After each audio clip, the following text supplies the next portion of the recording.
The rain fell hard that night, hitting the streets like tiny glass bullets. Cold and sharp, bouncing off metal roofs and empty roads. Evan was wet, tired, and hungry. Riding his old delivery bike through the dark alleys of New Brooklyn, the city was loud, full of lights and voices. But this part of town was quiet, almost forgotten. His shift was almost over. Only one more food order to drop.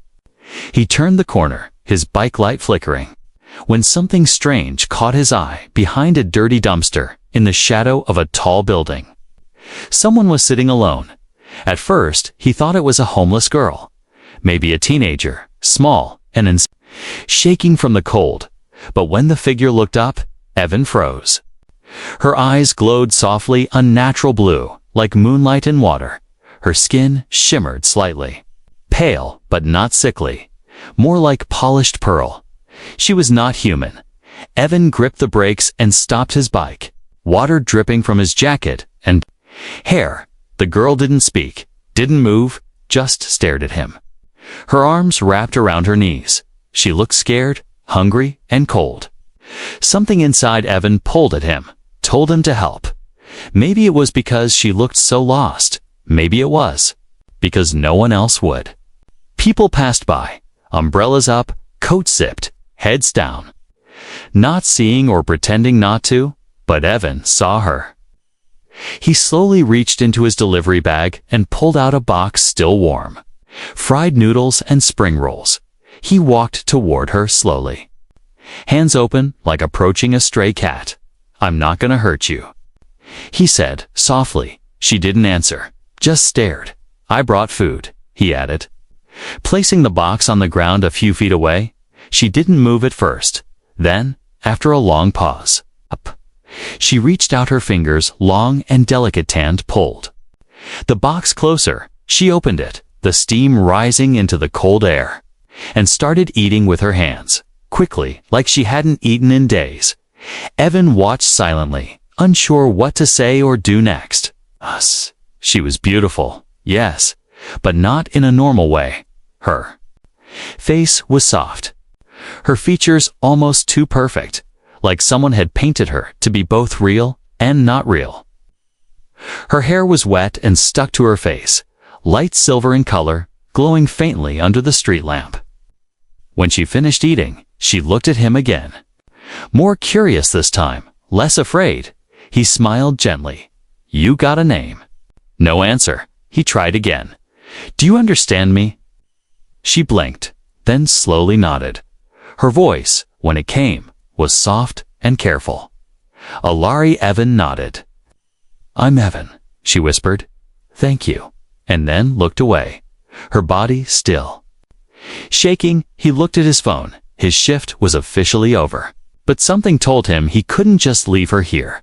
"Do you have a place to stay?" he asked. She didn't answer, but the silence told him everything. Evan took off his jacket and gently placed it over her shoulders. She flinched at first, but then pulled it tight. "You can come with me if you want," he said. "I don't live far, and it's warm." Alari looked at him, her eyes studying his face, looking for something, maybe lies, maybe danger, maybe kindness. After a moment, she slowly stood up, holding the jacket close. She was short, barely reaching his shoulder, her legs thin, like she'd walked too far with too little food. She nodded once, and Evan knew she was coming. The rain didn't stop as they walked together, side by side. Evan didn't speak much, didn't ask too many questions. Alari didn't say anything either, but she kept glancing at him. Her steps growing a little steadier. People still passed them on the street. Umbrellas raised, never looking twice. No one knew that something strange was happening, that a small, silent act of kindness had just changed everything. Back at his apartment, Evan opened the door and let her step inside.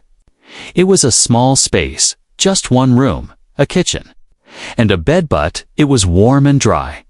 Alari looked around like she was seeing a new world, her fingers brushing the wall, the blanket, the lamp. He gave her a towel and let her clean up while he made tea. She sat on the floor, her legs folded. Hands around the mug like it was a treasure. Evan sat across from her, watching her silently. He didn't know who she really was or what trouble she had run from, but deep in his chest, something told him that this was only the beginning. He had helped a lost girl in the rain, and now she would never leave his side again, not by choice, not by fate, but because that one small act had made her choose him and for her kind. Oh, choosing a mate meant everything. The rain still fell outside, but inside, a strange new bond had begun. Silent and unbreakable. And Evan had no idea how much his life was about to change. Forever. The rain had stopped by morning, but the sky was still gray, heavy with clouds. Evan woke up slowly, rubbing his eyes, his body still tired from the long delivery shift. For a moment, he thought the night before had been a strange dream. But then he looked across the room, and she was still there. Alari, the alien girl with glowing eyes, sat quietly on the floor, her silver hair now dry and soft.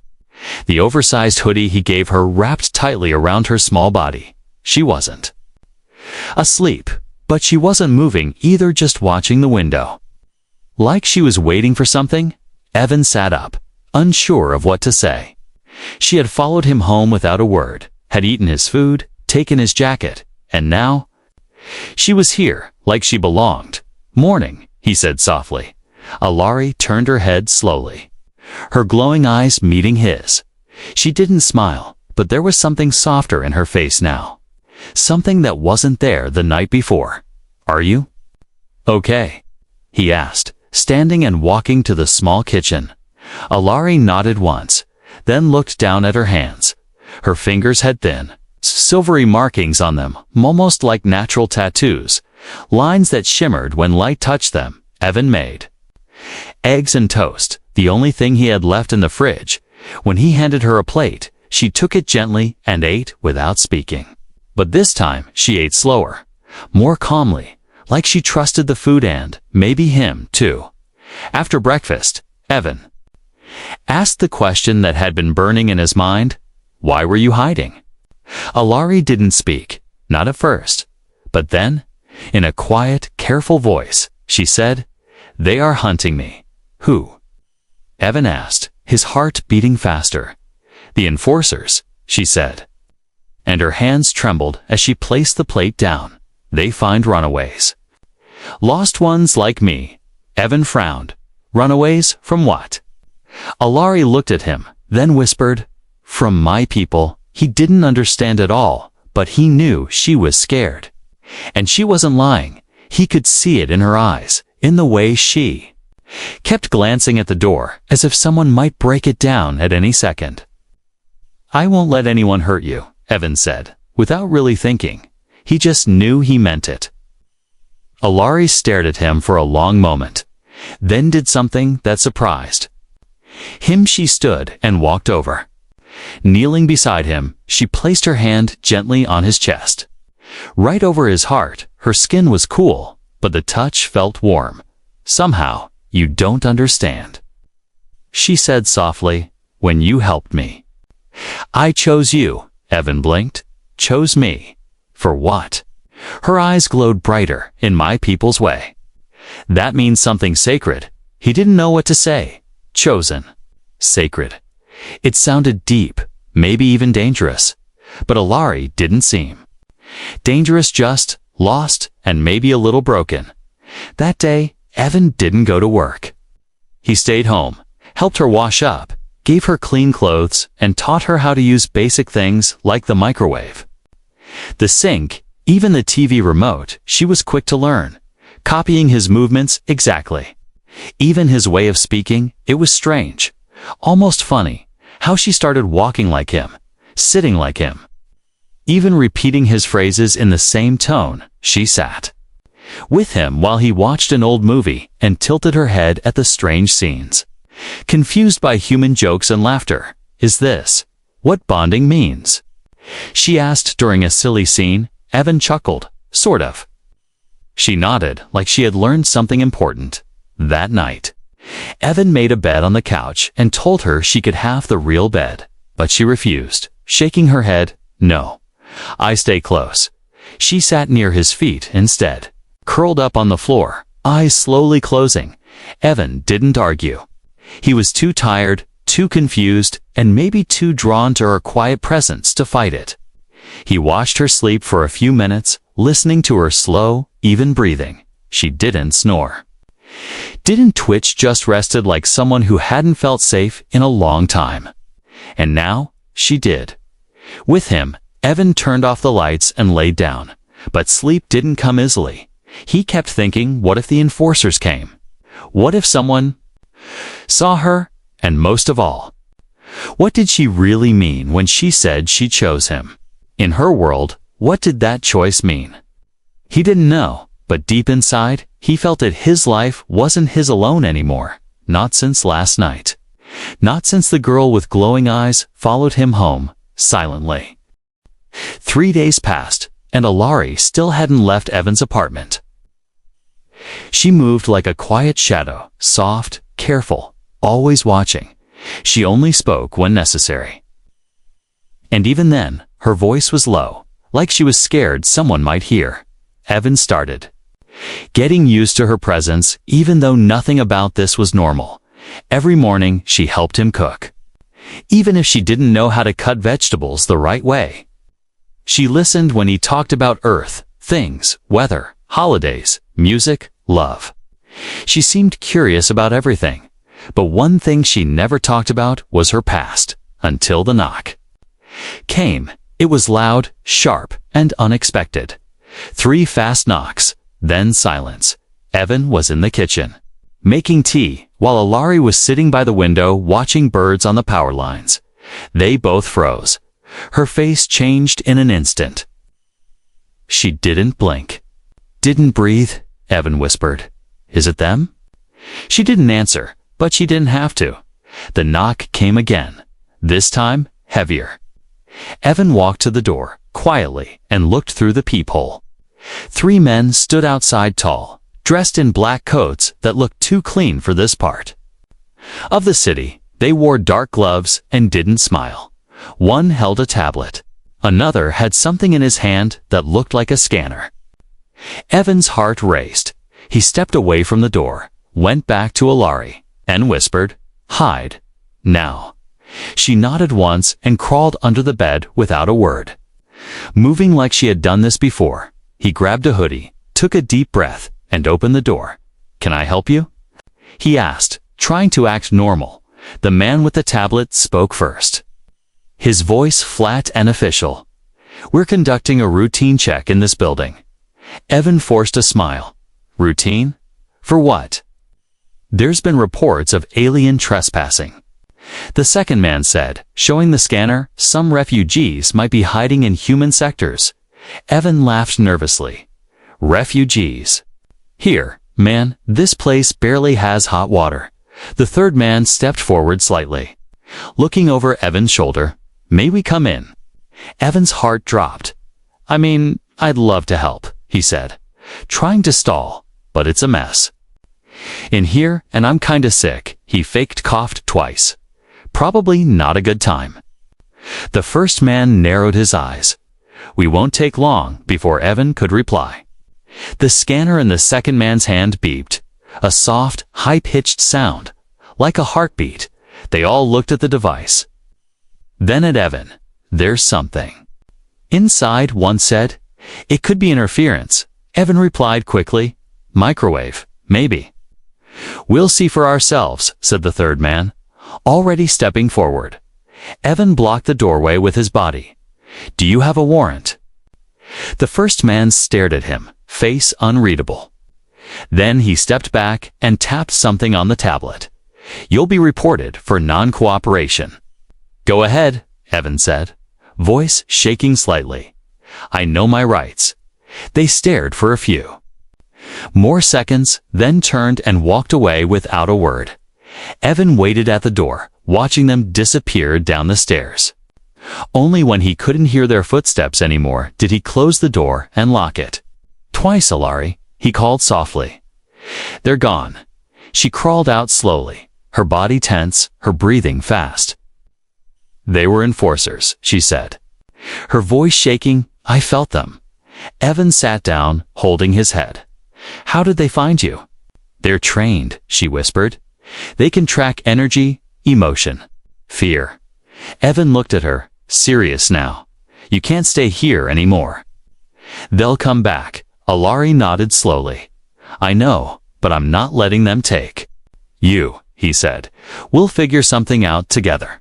She looked at him, her eyes full of something heavy: guilt, sadness, maybe even fear of losing him. I didn't mean to bring danger, she said. I just wanted to be near you. He placed a hand on her shoulder. I know. And I don't regret helping you. That night, they didn't sleep. They packed a small bag with clothes, food, and some old money Evan had saved. Alari drew something on the wall with her fingertip, a glowing symbol that faded into the paint. A warning, she explained. If they come again, they'll feel it before the sun rose. They slipped out through the back exit, into the quiet streets. Alari wore a hoodie and a mask, blending in as best she could, but her eyes still glowed under the morning light. They didn't know where they were going yet, but Evan knew one thing for sure: he had crossed a line. He was no longer just a man who helped a lost girl. He was now protecting someone hunted by powers beyond Earth and deep inside. Part of him didn't care, because when he looked at her silent, scared, yet still walking beside him, he knew she had chosen him, and he was starting to choose her too. The city looked different at dawn. Empty roads, soft lights, no crowd, no sound, just the wind whispering through alleys. Evan and Alari moved like shadows, stepping carefully, avoiding cameras and corners. They had left behind everything familiar: Evan's home, his job, even his name now. All that mattered was keeping Alari safe. They found a small, abandoned train station on the edge of the city, broken windows and rusted doors. No one came here anymore, and that made it perfect. Evan pushed open the heavy door and let her inside. There was a dusty bench, old lockers, and cracked floor tiles. But at least it was dry and hidden. This will work for now, he said, placing down the bag. Alari walked slowly, touching the walls like she could hear something through them. It's old, she whispered, but it has silence. Evan looked at her, confused. What do you mean? Silence has power, she replied. No signals here. No watchers. She sat cross-legged on the cold floor and closed her eyes. Evan watched her closely, her chest rising and falling slowly, her fingertips glowing faintly. Then, something strange happened. The air shimmered, just slightly. Like heat waves in the summer, the dust around her lifted off the ground. Floating like feathers, Evan stood still, his heart racing. What are you doing? He asked, his voice low. Alari opened her eyes, and they glowed brighter than before, like twin moons. My people, she said softly, have gifts. What kind of gifts? He asked, stepping closer. We don't fight with fists, she whispered. We bend light, bend energy. But I stopped using it long ago. Why? Because using it makes them feel me, she said, looking down at her hands. And because it hurts. She opened her palm, and a soft sphere of light appeared, warm, golden, floating just above her skin. Evan stared at it, speechless. It's not just power, said. It's emotion, memory. I feel everything when I use it. He reached out, slowly, and touched the edge of the glowing sphere. A flash hit his mind: screams, chains, cold metal floors, fire in the sky. He pulled his hand back, eyes wide. You saw it, Alari whispered. Tears in her voice. That's where I ran from. Evan sat beside her, stunned. They did that to you. She nodded. They wanted to train me, control me, turn me into a weapon, but you're not a weapon, Evan said gently. You're just you. Alari looked at him, something soft and broken in her eyes. You were the first to treat me like I'm alive, she said. Not a tool, not an enemy. Just a being. He didn't know what to say, so he didn't speak. Instead, he reached into the bag, handed her a small packet of food, and smiled. Then, let's keep you alive. Later that night, the station was silent again. Evan built a small fire inside a metal bin, and they sat beside it, the shadows dancing across the walls. He was telling her about stars and constellations, trying to distract her from the fear. But something changed. Alari suddenly stood up, tense, eyes wide. There. Near, she whispered. Evan grabbed the bag and turned to the door, but before they could move, they heard the sound metal feet clanging outside. Robotic breathing, scanners humming. They found us, Alari said. Shaking, Evan stepped in front of her. We'll run? No, she said, stepping past him. We fight. You said using your power makes them feel you. Evan said. They'll send more. They already know, she whispered. But they don't know me. She lifted her hand slowly, and the air began to move. The walls pulsed with light. The dust turned into sparkles. The floor lit up. Under her bare feet, the door burst open. 3 enforcers charged in. Heavy and fast, but Alari didn't run. She moved her arms like waves. And the light obeyed. It bent, wrapped around the intruders, blinding them in a sphere of color so bright. Evan had to cover his eyes. The enforcers fired blindly, but their weapons sparked and shorted out. Alari stepped forward, her body glowing, her voice calm. Leave, she said, her voice layered with echo. Or fall. One of them tried to rush her, never made it. A beam of white energy threw him into the wall with a sound like thunder. The others backed away, retreating, slipping into the shadows. Then, silence. The light faded, and Alari collapsed to her knees. Breathing hard, her skin pale, Evan rushed to her, holding her close. I'm okay, she said weakly, just tired. He held her tighter, feeling her heartbeats slowly calm down. You didn't just fight, he said softly. You protected us.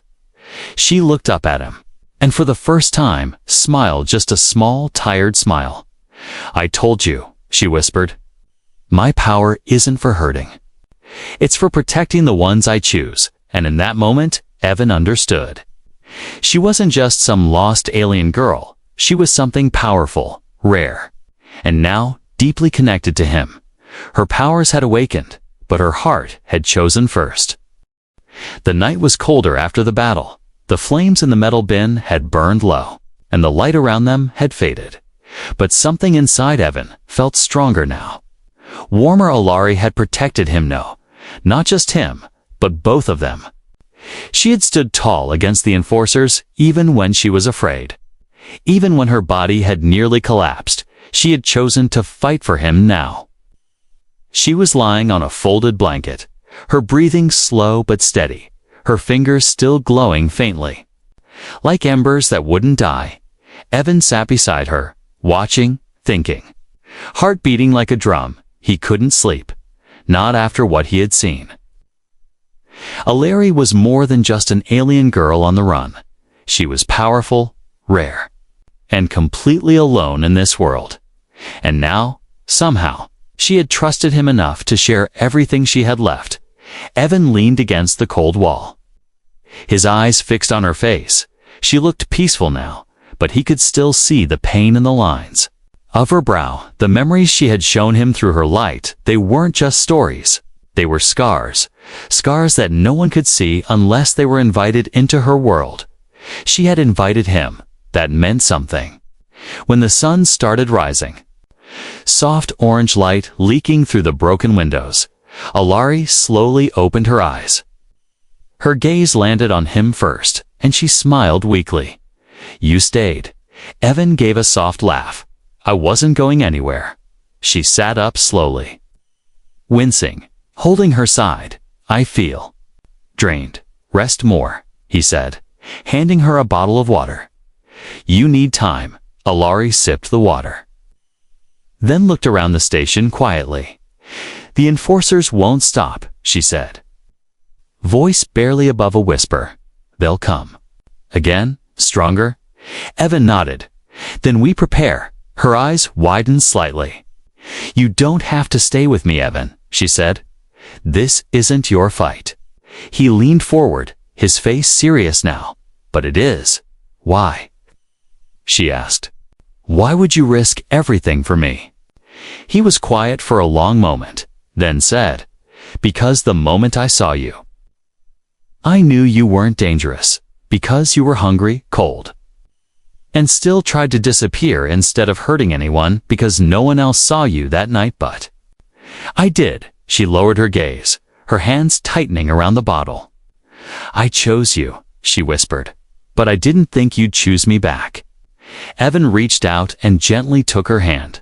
"I did," he said, "even if I didn't understand it at first. I've already chosen." Something in Alari changed at that moment.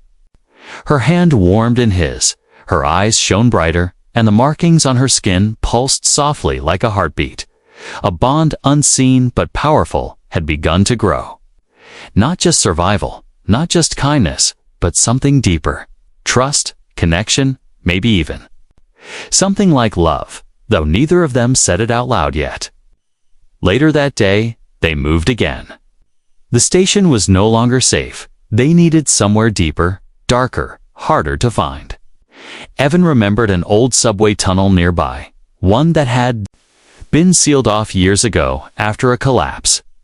They found an entrance through a broken service hatch behind a grocery store. Alari crawled in first, guiding them through narrow spaces, her light barely strong enough to show the way. When they reached the large underground chamber, they stopped. To breathe, it was cold, but dry and hidden from all scanners. Perfect. Evan made a sleeping area from old seat cushions while Alari rested again. As night fell, Alari began to hum a soft tune, not human.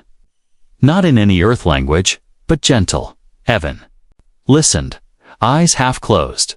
"What's that?" he asked. "A song for my mother," she said quietly. "She used to sing it when I was scared." He didn't say anything, just moved closer and wrapped a blanket over her shoulders. She looked at him and said, "You make me feel safe again." "You do the same for me," he replied, "and I'm not going anywhere." Then, for the first time, Alari leaned against him, her head resting lightly on his shoulder. Evan didn't move, didn't speak. He just sat there, letting her warmth reach him, and for a moment, there was peace. Real peace. Even if just for a little while, that night. They shared stories Evan told her about childhood on Earth, silly school memories, his dreams before life got too hard. Alari shared a few things to her favorite star in the sky. How she used to float in gardens filled with glowing fruit. How her people used to choose mates by heart, not by rule. And then, softly, she whispered, "I still choose you, Evan." Turned toward her, touched by her voice. "And I choose you, Alari." No more running alone, no more fear and silence. Now, they had each other. And the bond between them wasn't just words or feelings. It was something ancient, something stronger than war or power. A bond that couldn't be broken, not by enforcers, not by fear, not by fate. It had started with one small act of kindness, but now it was everything. Days passed in the deep tunnels below the city. Evan and Alari stayed hidden, moving only at night to find food or water. The world above had no idea what was happening down here, but down in the darkness, something important was growing. Not just survival, not just escape, something more. Hope. They trained together now. Every evening, Evan would help Alari strengthen her powers, and in return, she taught him how to move without being seen, how to listen for energy, and how to feel shifts in the air like her people once did. She showed him how light could be shaped, not just as a weapon, but as a shield, a message, a guide. Evan wasn't gifted like her, but he was determined, and Alari had never had someone stand beside her like this before. Their bond was no longer just quiet glances and soft words. Now it was something real, something that could be felt in every moment they shared. But the danger didn't rest. One night, while returning from a supply run, Evan saw a symbol painted on a wall near the tunnel's exit. 3 circles inside a triangle, the enforcer's mark. They were getting closer. He rushed back to Alari, breath heavy. They nowhere near. Alari didn't panic, but her eyes tightened. "Then it's time," she said softly. "For what?" Evan asked, heart pounding. "To stop running," she whispered, standing up, her fingers glowing. To fight back. That night, they prepared Evan-rigged traps near the old stairwells using wires. Broken glass and old tools Alari created. Glowing patterns in the air, silent signals only she could control.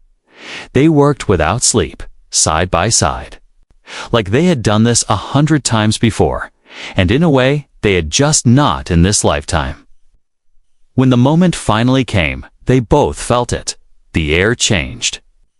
The sound of boots echoed in the tunnel metal steps, heavy and sure. Evan and Alari took position behind a broken pillar, her fingers raised, his hand tight on a steel pipe. 3 enforcers entered the chamber, their armor darker than before, sharper, stronger. One held a weapon that crackled with energy. The others scanned the area with red lights. "There's no more hiding." One of them said coldly, "We know she's here." Evan stepped out first. Pipe raised. "She's not alone." The enforcers raised their weapons to fast Evan brace for pain. But then Alari appeared behind him, her body glowing with silver light.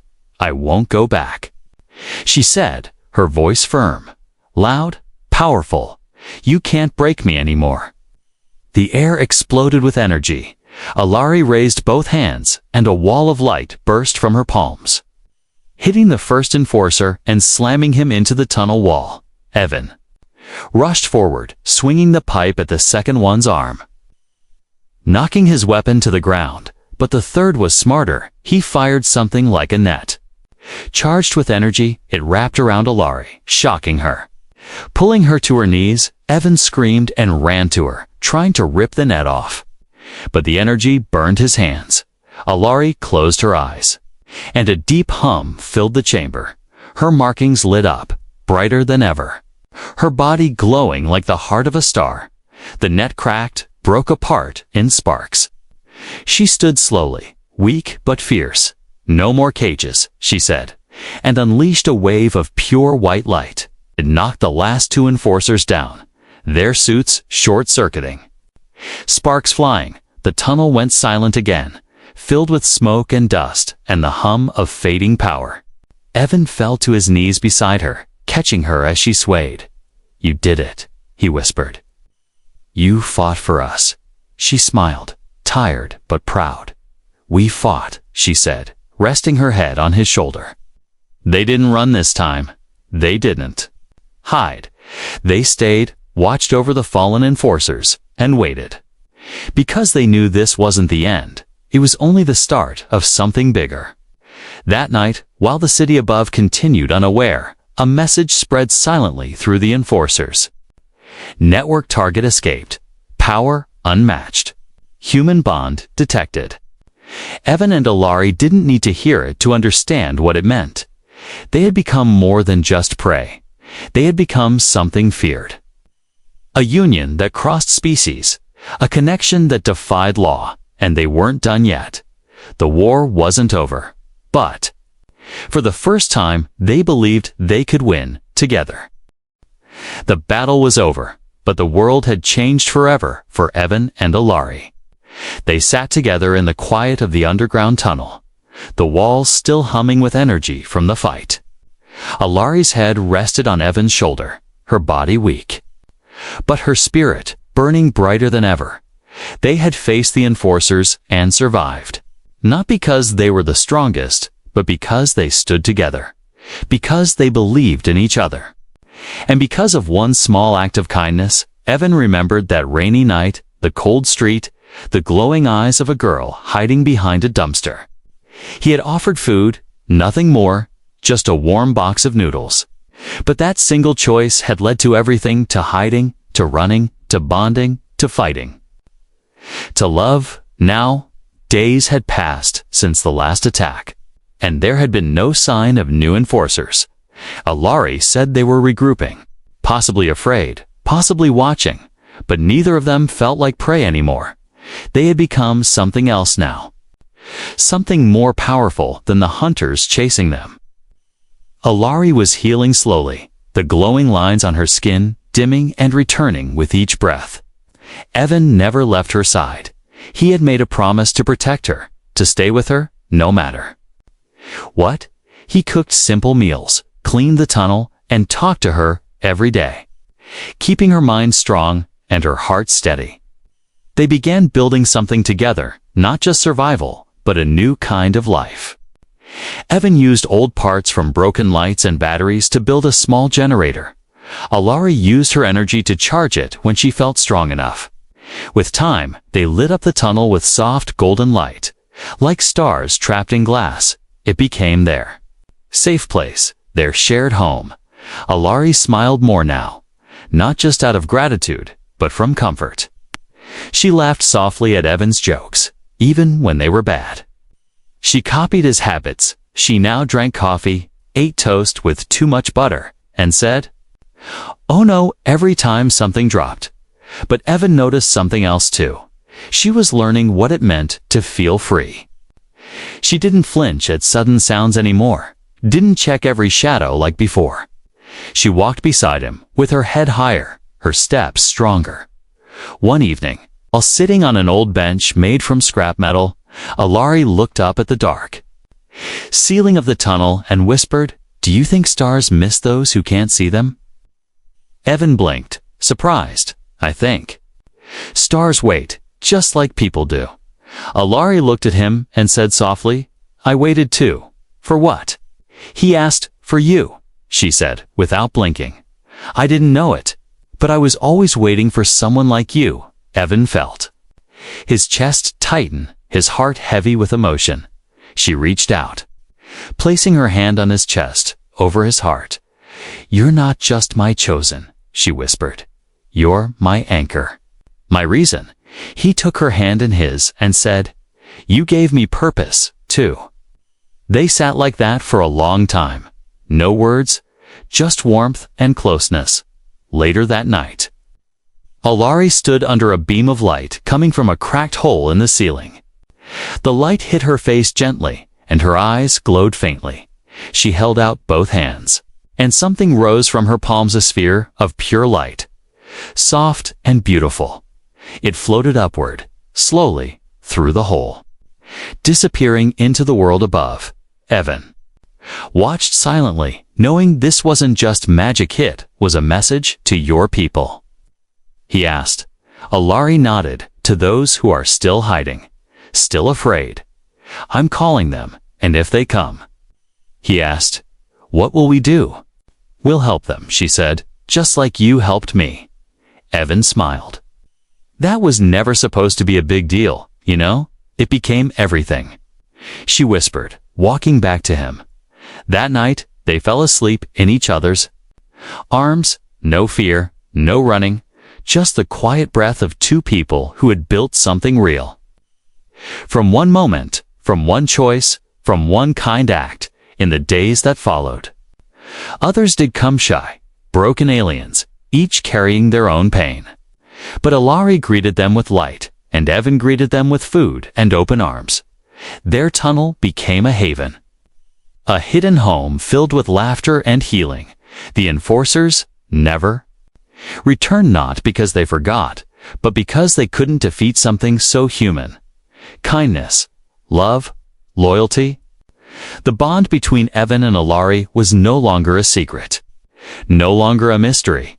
It was now a beacon, a signal to the stars that destiny doesn't always come from power, war, or fate. Sometimes it begins when one human offers a warm meal to a girl no one else saw, and that girl chooses him forever.